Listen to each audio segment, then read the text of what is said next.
when you talked about retiring, I think you tweeted about retiring from chess. I made a video, yeah, I tweeted. It's my value to the world. The tweet or the video? No, just the both. Yeah. I'm retiring from all competitive chess events. My preparation is outmatched. My calculation skills are too flawed. And most importantly, my anxiety is beyond repair. I physically and emotionally cannot do it anymore. Yeah. What was the hardest thing? What was the hardest thing about competing? Like, can you elaborate on that? Yeah. I think it's separated into phases of my life. So after being a creator and coming back and playing over the board and making recaps of all my games, I think the constant feeling that I had at the board was a kid who hadn't studied enough for a test, which is a very unique type of anxiety. And during the game, it was just self-hatred. Like, good moves did not feel as good as how bad moves felt and bad moments. And underneath that, you're saying there's a sense that I did not prepare well enough. Always. Unquestionably. So I'm an international master, but there's international masters now who are 11. I got the title when I was 22, which is late. That might not sound like it's late, but it's really late. And I quit chess multiple times when I was a teenager. If I hadn't, one of my parents was like, sit down. This is the only thing that you're good at.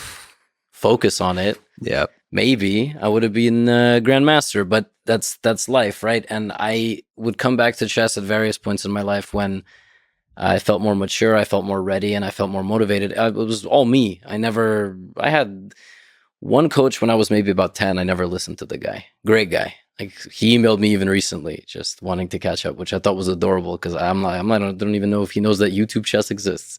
He's in his 70s. He's just like a nice older guy. Yeah. And he would come to my house. We would have dinner. My grandma would make us food, and he would tell her that I'm brilliant, but I never work.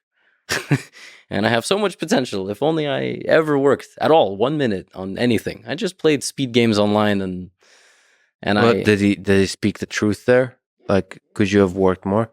I could have worked more for sure. Yeah, absolutely. When you listen to Magnus, he seems like he doesn't work either. He works.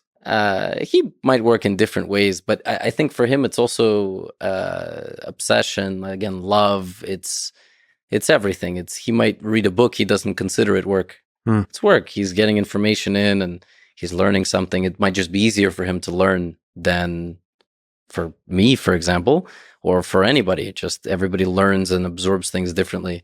So I would come back to chess, and the best run of my life that I had was in 2016, where I basically, while teaching a chess program, scholastic chess program, I told all the parents, hey, so for these 4 months, I'm going to stop doing private lessons and I'm going to go travel and play tournaments because I want to become an international master finally.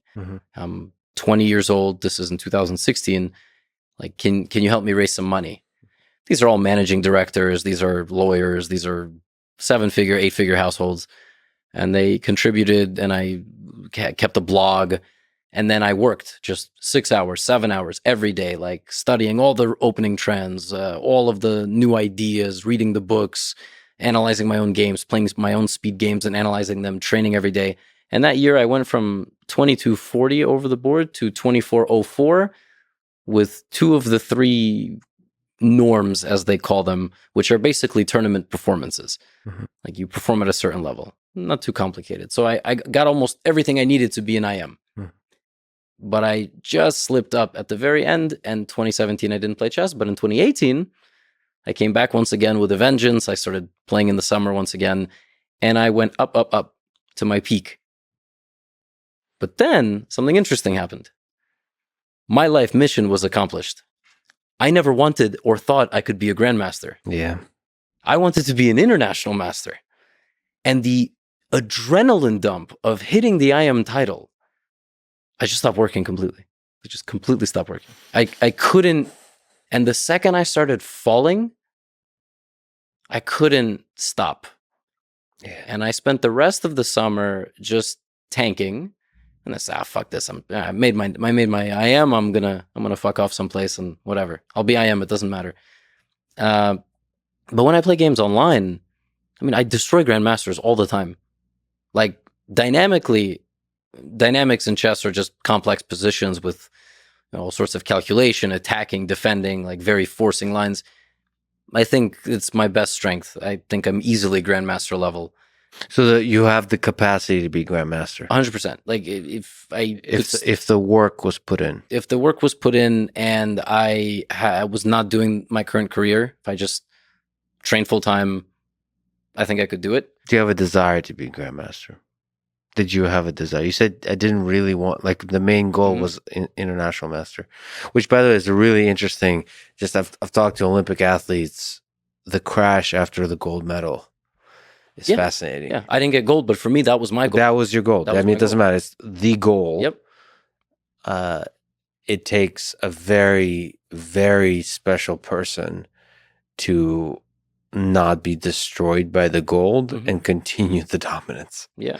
It's to continue growing, to continue. I mean, it's hard to, that's why they talk about it's hard to be a champion and defend your championships or whatever the goal is, to achieve the goal and stick to like, it broke me. It broke you. Yep. So you have the capacity to be a grandmaster. Have you ever thought, by the way, is there still possible for you, or you're fully dedicated now to the love of creating and analyzing this game? I don't think I'm going to do what I do right now forever.